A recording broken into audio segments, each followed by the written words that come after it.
visto que ya hemos sobrevolado el miércoles pasado, así que pido disculpas de antemano si repito algo. No tendrá que ver exclusivamente con mi deterioro cognitivo progresivo, sino que vamos a profundizar un poquitito más en lo que charlamos el miércoles. Muchas gracias al equipo de oración por estas hermosas canciones y déjenme decirles que creo que el Señor nos está hablando muy particularmente en el día de hoy y sobre todo tratando de llevarnos a un tema. Decía el pastor Sergio que él pensaba y tenía en su corazón sobre hablar de la oración, y hoy vamos a ver a alguien que realmente oraba, no como lo hicimos nosotros y a lo que nos llevó Leonor muy sabiamente, entre nosotros, los unos por los otros, pero Daniel oraba y oraba solo en los tiempos donde aún no había iglesia. Y la Biblia lo recuerda por muchas cosas, pero si hay algo que lo distinguía era el orar. Y podemos tomar muchas lecciones sobre su oración y sobre sus actitudes. Y me gustaría que hoy analicemos algunas cosas de Daniel antes del foso de los leones, que es quizás como más frecuentemente lo recordamos, como los chicos lo recuerdan, ¿sí?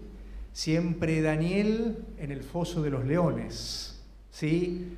Antes de ser sumergido, y eso está en todas las historias bíblicas que seguramente compartimos con nuestros hijos. Pero yo quiero ir un poco antes de ese momento y que nos enfoquemos en este hombre. Vamos a buscar en nuestras Biblias, si me acompañan, igual lo vamos a proyectar, pero es lindo el ejercicio de leer directamente de la palabra de Dios, y vamos a buscar Daniel 6, del 1 al 10. Allí está la versión de la Nueva Versión Internacional, y yo voy a ir alternando con algunos versículos de la versión de Reina Valera. Y dice Daniel 6, del 1 al 5. Le pareció bien a Darío nombrar 120 sátrapas que gobernaran todo el reino y 3 administradores, uno de los cuales era Daniel. Estos sátrapas eran responsables ante los administradores a fin de que los intereses del rey no se vieran afectados. Y tanto se distinguió Daniel entre los administradores y los sátrapas por sus extraordinarias cualidades, que el rey pensó en ponerlo al frente de todo el reino. Entonces, los administradores y los sátrapas empezaron a buscar algún motivo para acusar a Daniel de malos manejos en los negocios del reino. Algo bastante frecuente, ¿no? Malos manejos en el gobierno, ¿sí? Acá y en Argentina no ocurre eso. Sin embargo, no pudieron encontrar corrupción en él, porque era digno de confianza y no era negligente ni corrupto. Por eso concluyeron: nunca encontraremos nada de qué acusar a Daniel, a no ser algo relacionado con la ley de su Dios. Vamos a la siguiente. Entonces, esos administradores y sátrapas fueron de común acuerdo al rey y dijeron: que viva para siempre el rey Darío. Nosotros, los administradores reales, Reina Valeria dice, todos los administradores, junto con los prefectos, sátrapas, consejeros y gobernadores, convenimos en que su majestad debiera emitir y confirmar un decreto que exija que durante los próximos 30 días sea arrojado al foso de los leones todo el que adore a cualquier dios u hombre que no sea Darío, su majestad. Expida usted ahora ese decreto y póngalo por escrito. Así, conforme a la ley de los medos y de los persas, no podrá ser revocado. El rey Darío expidió el decreto y lo puso por escrito. Cuando Daniel se enteró de la publicación del decreto, se fue a su casa y subió a su dormitorio, cuyas ventanas se abrían en dirección a Jerusalén. Allí se arrodilló y se puso a orar y a alabar a Dios, pues tenía por costumbre orar 3 veces al día.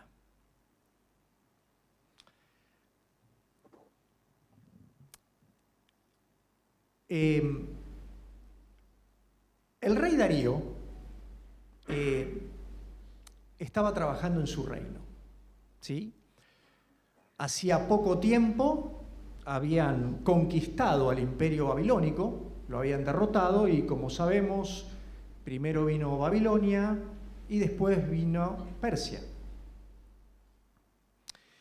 Y era tan extenso el imperio persa, ¿sí?, que claramente Darío pensó que solo él no podía manejarlo. Entonces, comenzó a diseñar un modelo de reino, como vemos en los versículos 1 y 2.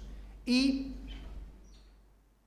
la Biblia dice que constituyó 120 sátrapas que gobernasen en todo el reino y sobre ellos 3 gobernadores, 3 principales, a quienes estos sátrapas no diesen cuenta para que el rey no fuese perjudicado. ¿Se imaginan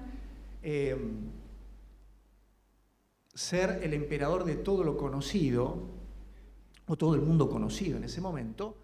Las implicancias que tendría, tanto políticas como económicas y demás. Entonces, claramente, Darío no quería perderse de nada y que todo terminara rindiendo cuentas ante él, pero por supuesto que él no podía con todo.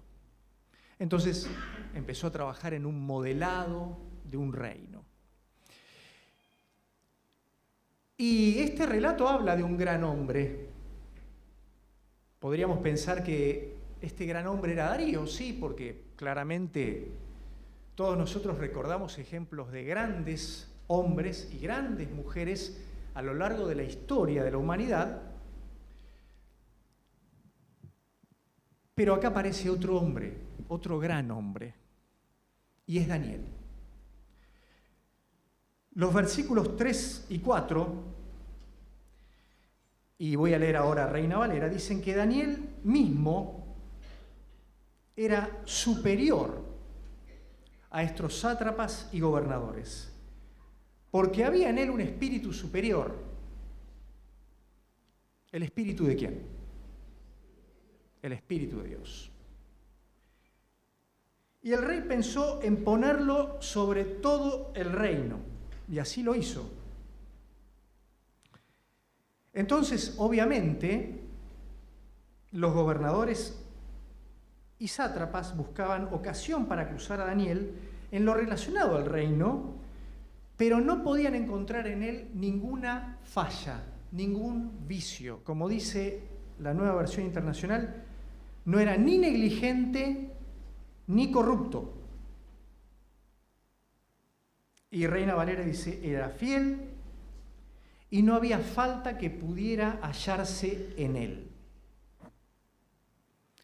Qué ejemplo, Daniel, ¿no? ¿Saben que Daniel en realidad era un extranjero? No era persa.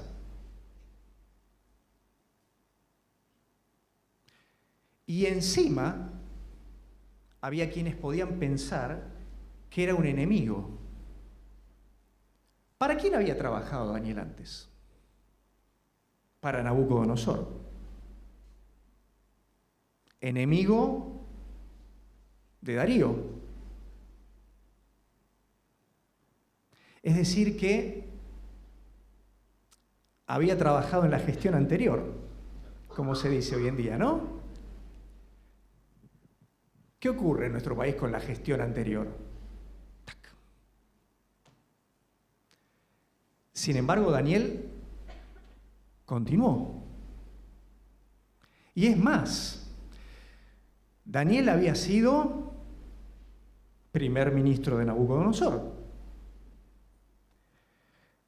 Daniel, luego que Nabucodonosor ya no estaba en el poder, fue honrado por ¿quién? Por Belsasar. ¿Se acuerdan aquel que una noche estaba en una fiesta y una serie de palabras fueron escritas sobre una pared y lo llamaron a Daniel para que interpretara lo que estaba escrito? ¿Y Belsasar qué hizo? Toma, Daniel. A partir de ahora, prominente en el reino. Otro gobierno. Y ahora vino Darío. Ya Daniel no era un muchacho, ¿eh? Dicen distintos comentarios que a esta altura Daniel ya tenía unos 70 años. ¿Sí? Todos nos recordamos a Daniel, ese joven deportado a Babilonia, pero bueno, el tiempo pasa para todos, ¿eh? Llegó más o menos con 20 años a Babilonia. Pasó 50 y trabajó siendo el hombre más importante de cada gobernante de turno. Un extranjero y alguien que podríamos interpretar como un enemigo, porque estaba con todos. ¿Qué otro gran personaje está en la Biblia que era un extranjero y llegó muy lejos en un imperio? José. Nadie había por encima de José más allá que el faraón. Y hay muchos puntos en común entre José y Daniel. Vamos a tratar de verlos. La siguiente, por favor, Oli. Ahora, como José, Daniel tenía enemigos. Los tuvo durante el imperio babilónico. Los tuvo durante el imperio persa. Y dice que los enemigos empezaron a complotar contra él.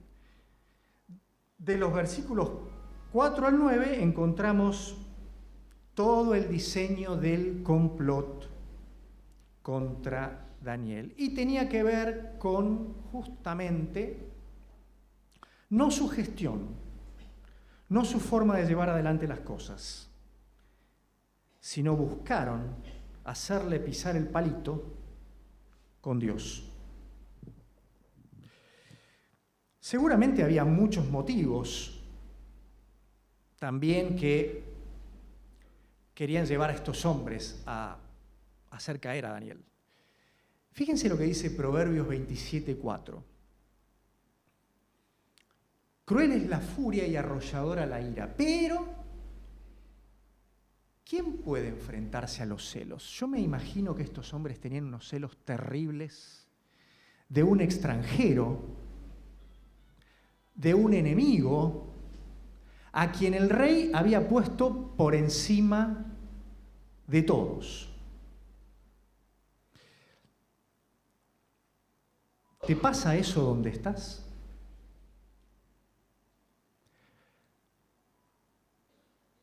¿Te tienen bronca por ser creyente? ¿Están celosos de tu conducta? ¿O nos tenemos que preguntar a nosotros mismos, y empiezo por mí primero, ¿mi conducta es consistente con lo que creo? ¿Soy como Daniel, que a pesar de que lo externo cambia, yo sigo orando y sigo mostrando al Señor en mí todos los días? Así fue que estos hombres hicieron algo para que el favorito del rey cayera. Y obviamente, como quien quiere lograr algo, ¿cómo empezaron? Empezaron diciéndole al rey: vamos a adorarlo, vamos a decirle: sos el más importante de todos, querido rey, y todos vinimos a pedirte que firmes esta ley. ¿Era cierto que todos se lo pidieron? No, porque ¿quién faltaba? Daniel. Así que empezaron mintiéndole al rey. ¿Y el rey qué hizo? Bueno, está bien. Tengo que quedar bien con estos que son... No está Daniel, pero está el resto. No sabemos si le llamó la atención que no estuviera Daniel, pero así procedió. Y firmó un decreto por el cual durante 30 días cualquiera que orara o se viera en alguna actitud adorando a otra persona que no fuera él, fuese echado al foso de los leones. Ahora, ¿qué hizo Daniel cuando se enteró de esto? El versículo 10 dice que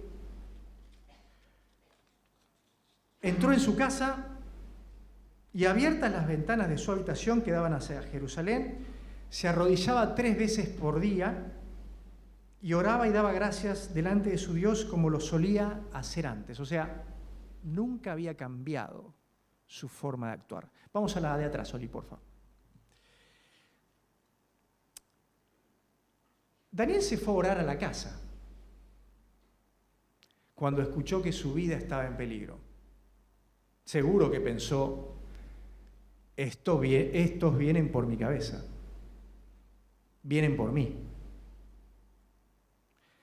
Podría haber ido al rey y decirle: mirá, Darío, si vos me pusiste a mí como principal en tu reino y no me consultaste, ¿por qué firmaste esto?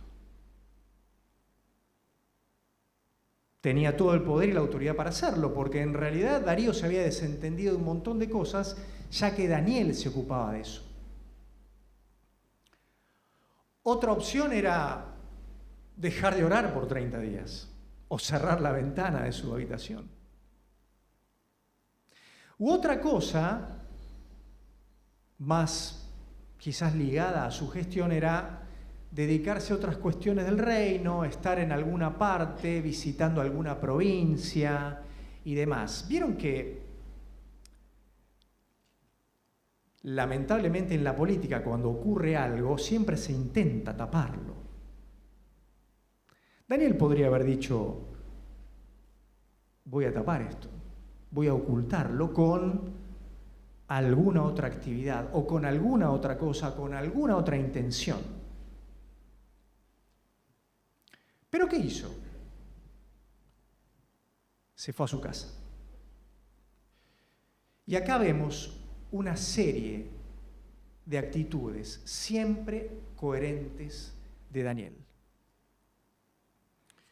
La Biblia dice que él siempre oraba y lo hacía 3 veces al día. Antes del decreto y después del decreto. Antes de estar empoderado y aún como cautivo. Nunca dejó de orar. Y claramente Daniel tomaba decisiones habiendo previamente orado y buscado la voluntad del Señor. Si vamos al capítulo 1 de Daniel, vamos a encontrar una decisión muy coherente con eso.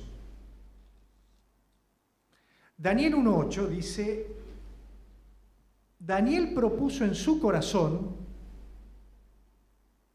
no contaminarse con la comida del rey,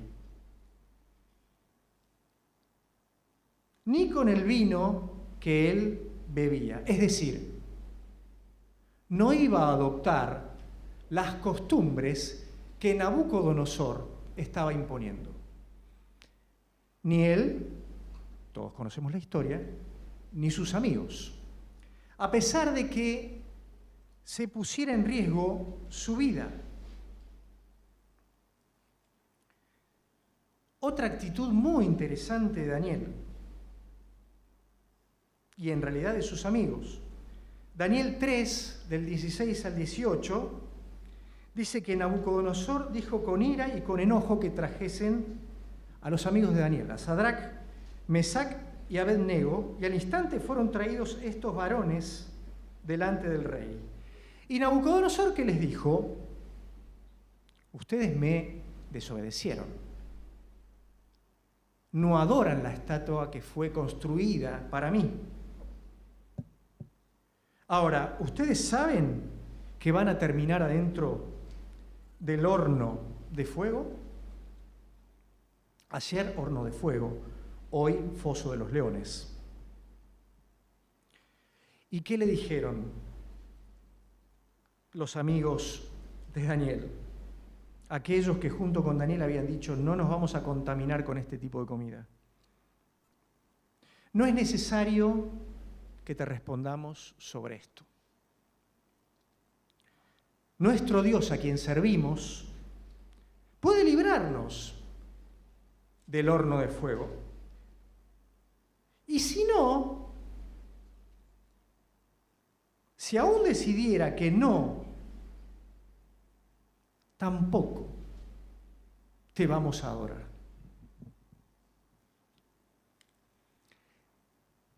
Daniel no tenía una iglesia, no asistía los domingos a reunirnos como nosotros, pero tenía un grupo de amigos, tenía un grupo de hermanos, que todos seguían lo que Dios quería, aunque fuesen extranjeros y aunque fuesen enemigos.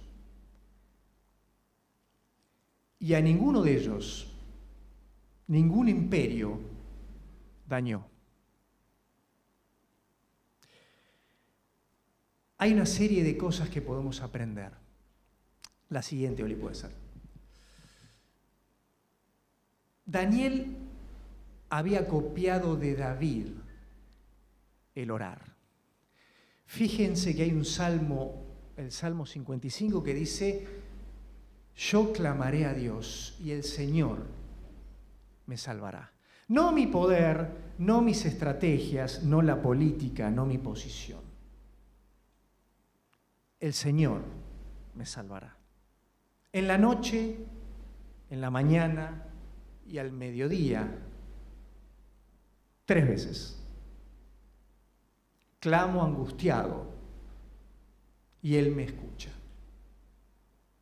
¿Cuántas veces oraba Daniel? 3 veces. Aunque son muchos los que me combaten, Él me rescata. Me salva la vida en la batalla que se libra contra mí. Dios, que reina desde la eternidad, habrá de oírme y los afligirá. Como le dijeron a Nabucodonosor los amigos de Daniel, y así todo el Señor no nos salvara, tampoco te vamos a adorar. La oración de Daniel también está reconocida por otros libros en la Biblia. Fíjense que Ezequiel 14:14 dice, y si Noé, Daniel y Job vivieran en ese país, solo ellos se salvarían por su justicia, lo afirmo yo, el Señor y Dios. Estas 3 personas, Noé, Daniel, Job, quedaron en la historia por varias cosas, pero fíjense que Ezequiel las rescata subrayando la justicia, la oración. ¿Qué hacemos nosotros ante un foso de leones? ¿Buscamos alternativas? ¿Propias? ¿Ajenas?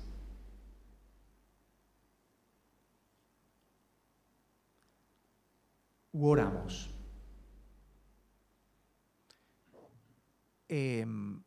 La siguiente, Oli, por favor. El lema del campamento es desafiados más allá de los límites, ¿no? Más que creer.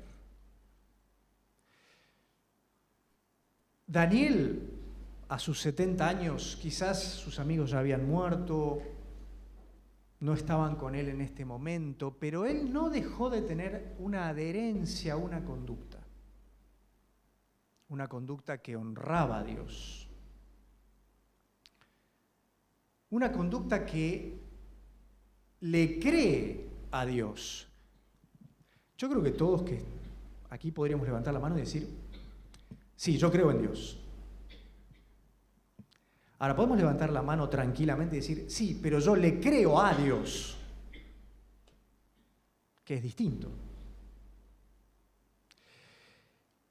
Y Daniel, sin tener una iglesia, un culto regular para compartir con otras personas, no se quedaba con la apariencia de las situaciones. Él creía en la salvación de Dios, no por obras propias, sino porque le era a él suficiente creer en su Dios, que lo había sostenido desde la juventud hasta este momento, que lo había sostenido por el paso del tiempo hasta este momento, y que lo había puesto en un lugar de poder, a pesar de los cambios culturales y a pesar de que los imperios caían. Él le creía a Dios. Y nunca se olvidaba de Dios, porque el versículo 10 dice que él oraba con las ventanas abiertas, mirando ¿hacia dónde? Hacia donde estaba su país de origen, hacia donde Salomón mucho tiempo antes había construido el templo, hacia donde él interpretaba que emanaba la presencia de Dios, a pesar de ser tierra arrasada en ese momento. Un hombre que nunca olvidó su origen y nunca negó ni olvidó a su Dios.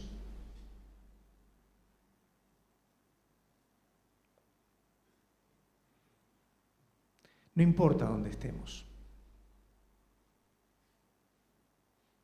Si a punto de caer al foso de leones o en una posición de privilegio que Dios nos ha dado.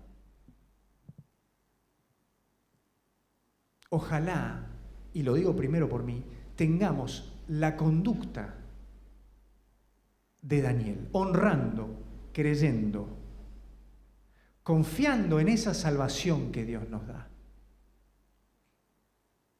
No hemos alcanzado la salvación por nuestros méritos. Alcanzamos salvación porque Dios nos la ha traído. Y eso nunca Daniel lo olvidó. Y permítanme cerrar con un versículo que es el siguiente.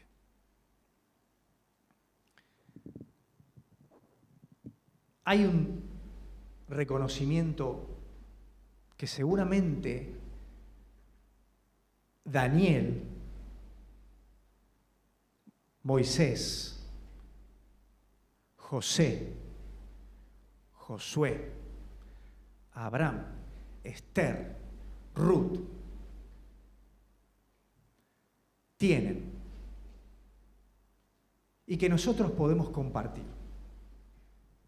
Porque el Señor Jesús nos dejó esta promesa. A cualquiera de nosotros, de los que estamos acá, a cualquiera que me confiese delante de los demás, a cualquiera que se adhiera a una conducta que me honra, que crea en mí, que me crea a mí, y que con su actitud y con su boca me confiese delante de los demás, aunque perseguido, aunque afligido, aunque angustiado. ¿Qué va a hacer el Señor? Yo también lo voy a confesar delante de mi Padre que está en el cielo. Ahora yo te invito a que reemplaces la palabra cualquiera y pongas tu nombre. Imagina 30 segundos este versículo y sacale la palabra cualquiera. Y pone tu nombre. ¿Acaso no es lindo entrar al reino de los cielos y que te digan, ¿sabes qué? Como vos me confesaste delante de los demás, yo también voy a poner tu nombre delante del Señor. Porque te mantuviste, porque fuiste coherente, porque no dejaste de ponerme a mí en primer lugar, a pesar de las circunstancias. Ojalá todos aprendamos de Daniel a no confiar en lo que nosotros podamos hacer, en lo que nosotros podamos lograr, a ir a Dios y orar, sabiendo que Él nos va a salvar. Y si así todo Él no quisiera, saber que Él está primero en nuestra vida, porque en Él ya alcanzamos la salvación. Que Dios los bendiga en estos días.